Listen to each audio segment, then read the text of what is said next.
প্রতিবন্ধী মেয়ে গিয়েছিল পুকুরে গোসল করতে, সেখান থেকেই নিখোঁজ। খোঁজাখুঁজির পর লাশ মিলল পাট খেতে।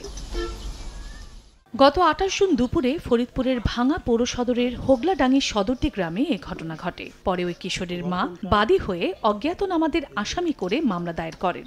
এরপরে ঘটনা তদন্তে মাঠে নামে পুলিশ। ঠিক একদিন পর ২৯ জুন রাতে ওই গ্রামের টুকু মাতুব্বরের ছেলে শাহাদাত হোসেনকে হত্যাকাণ্ডের সঙ্গে জড়িত সন্দেহে গ্রেফতার করা হয়। পুলিশ জানায়, প্রতিবন্ধী ওই কিশোরী গোসল করার সময় সেখানে উপস্থিত হয় শাহাদাত। তখন কিশোরীকে অশ্লীল ভিডিও দেখানোর প্রলোভন দেখিয়ে পাশের পাট খেতে নিয়ে গিয়ে ধর্ষণ করে সে। এ সময় ওই কিশোরী তার পরিবারকে বিষয়টি জানিয়ে দেবে বলার পর তারই পরনের সালোয়ার গলায় পেঁচিয়ে শ্বাসরোধ করে হত্যা করে তাকে ফেলে রেখে যায় শাহাদাত।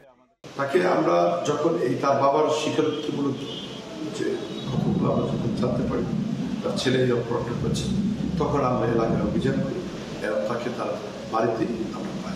গ্রেফতারের পর অভিযুক্তকে আদালতে হাজির করা হলে ঘটনার কথা স্বীকার করে জবানবন্দি দেয় সে। পরে তাকে আদালতের মাধ্যমে কারাগারে পাঠানো হয়। আমরা তাকে আদালতে সোপর্দ করার পরে সে তার স্বীকারোক্তিমূলক বক্তব্য আদালতে প্রদান করে এবং এই পর্যন্ত আমাদের কাছে এটাই অনেকটা নিশ্চিত যে সে একাই এই ঘটনাটি ঘটিয়েছে। সে নিজেই সেখানে মেয়েটার সাথে ফিজিক্যাল রিলেশন করে তাকে ওই মেয়েটার পরনের কামিজ দিয়ে তাকে তার গলায় পেঁচিয়ে তাকে শ্বাসরোধ করে হত্যা করে।